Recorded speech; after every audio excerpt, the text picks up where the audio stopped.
Red Velvet is one of my top 5 favorite K-pop groups of all time. I grew up with them alongside the third generation of K-pop. I've known K-pop since 2011, but I only truly started loving it when third generation groups were debuting left and right. As a fan, I have always tell myself that it is very important to know how to accept reality when needed and be able to separate facts from your own personal fan feelings right. It does matter to practice your own train of thoughts when addressing topics as important for the K-pop music industry such as impact and influence. Which leads me to respond a very interesting topic that has been surfacing and I've been observing within the revel of fandom as a part of it myself the last couple of years. When you throw away big terms to sound coherent but your logic is not as nuanced or convincing, you're bound to get hate from people that might not get your point clearly right. For years now, I've observed that the topic of why is Red Velvet not as popular as other third-gen groups have been coming to light, with people going as far as saying that they are lesser of a K-pop group or less valuable because they haven't been able to achieve the same massive influence and impact other K-pop groups of their same generation were able to made on their same timeline. So why it was so hard to fans to understand the way Red Velvet has always been marketed. Because they operate very differently from what we usually see on the K-pop industry, the answer is simple. Red Velvet chose respect and reputation over impact. Red Velvet was able to carve a unique identity to their brand and career that made everyone love them even if it didn't have any impact or influence in those who come after them or as the music of other third-gen groups. They created a space where only them could shine, other people could try it too, but it wouldn't hit the same right. Because it was synonymous with their image, that's why it worked for them, but it didn't work for the rest of the K-pop industry that was looking to emulate a bigger K-pop household name in order to gain popularity from trend chasing, right? They always went with the most appealing to the masses, and those were undoubtedly BTS, Blackpink, and Twice, and that generated the bigger noise impact, right? Resulting in accumulated popularity for those groups that were doing visible shifting moves in the industry and were being widespread replicated, right? SM knew that Red Velvet didn't have what you call your particular global K-pop superstar image that could appeal to both the West and Asia, and they realized that they needed something different to set them apart from the rest and be able to shine when newer fans came to know them. So they molded one of the best group brands in K-pop history, and they made it correctly. First, let's revisit Red Velvet's conceptual foundation. Their red side represents bright, quirky pop, while their velvet side explores smoother, more R&B influenced sounds. This duality is part of what made them artistically compelling and respected within the K-pop space.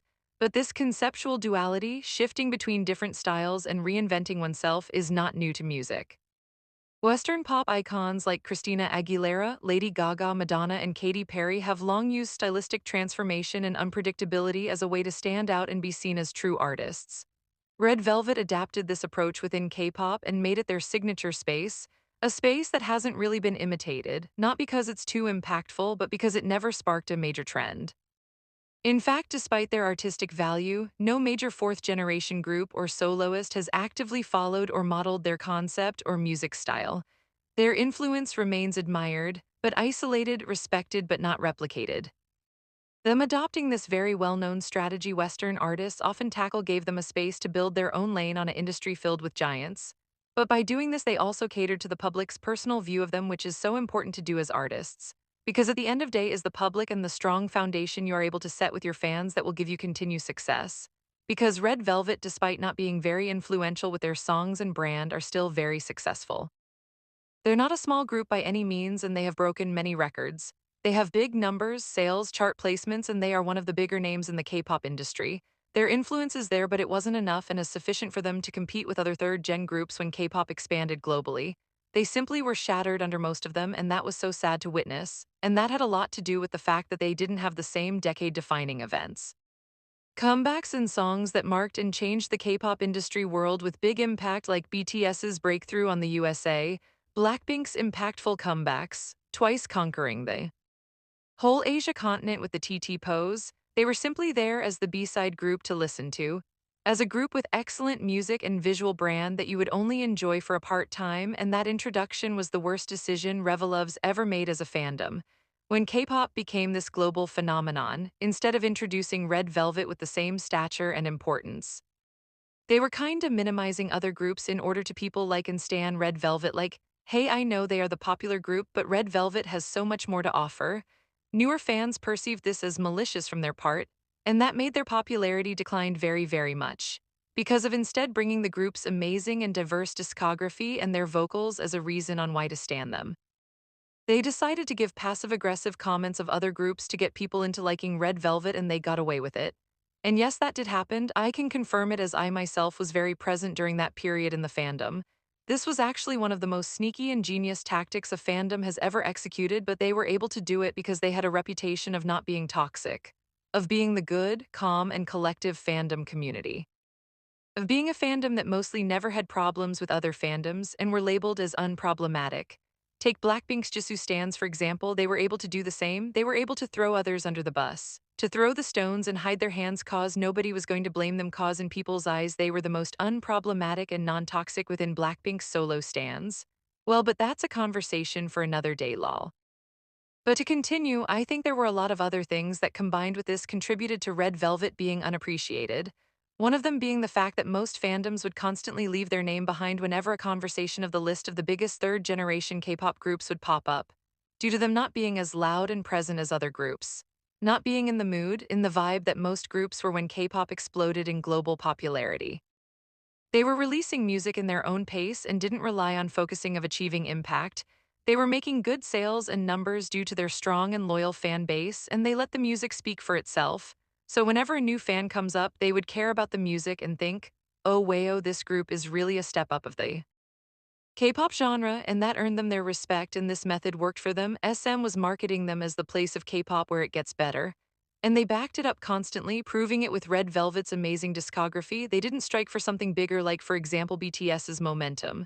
And that's okay, not every group or artist would have the same status, some are bound to be bigger and have more impact. Influence and success, but that doesn't really take anything from the groups that are smaller in those aspects because what matters is how you have cemented yourself in the community. Is to be appreciated for what you are and what you offer to the table. Red Velvet may not be on the same par in impact and influence as other K-pop third-gen groups, but they are special. Cause they're going to be remembered for next generations to come just as those groups, but the difference is that they did it all in their own way and they built a legacy for themselves. When they saw that they could not appeal to the public the same way, they worked that out and that obstacle did not stop them for building their reputation as one of the best in the game and they succeeded. Them being labeled as a second to all groups of third gen did not interfere in gaining the same amount of respect from the public. They gained it all through amazing music and their brand. Take New Jeans and IVE for example. IVE is an amazing girl group with excellent music and are insanely successful, but it was New Jeans that were defining the fourth gen era of K-pop with their music sonics, style, songs, brand appeal, and the ability they had of influencing the industry like it was no one's business in just a year of having debuted. But despite that, IVE managed to stay together longer and are now one of the best-selling K-pop girl groups of all time with not even 4 years of having debuted. What I'm trying to say is that Red Velvet was put in a similar position in an era filled with impactful girl groups like Blackpink and Twice, but they survived. They made it past that cause. They showed everyone in K-pop that can you be successful, admired, and influential without having to appeal to the masses.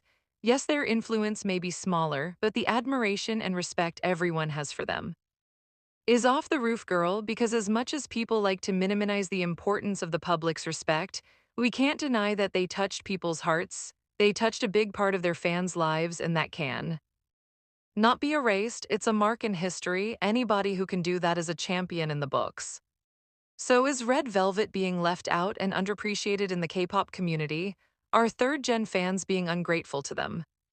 Red Velvet chose the public's respect. They chose to be taken in high regard, to be held a different standard in people's minds. They wanted to be known as the K-pop group who cares about the arts and the fans' perspectives. They wanted to make a strong impression without the massive social influence and star reflection other groups had. They recognized that they did not have that as much as them, but they were able to outgrow that by working hard in their brand and sound. So no, they're not underappreciated. I'd say they are to some extent even overhyped. Even though you might not agree with this, but it's totally deserved though, and even though you will find Red Velvet most of the times at number 5th or 6th when lists of the top K-pop third-generation groups arise, they are still number 1 in a lot of the fans' hearts, and that in itself is a feat worth of admirating and celebrating cause it's just as hard as earning it through massive influence in numbers.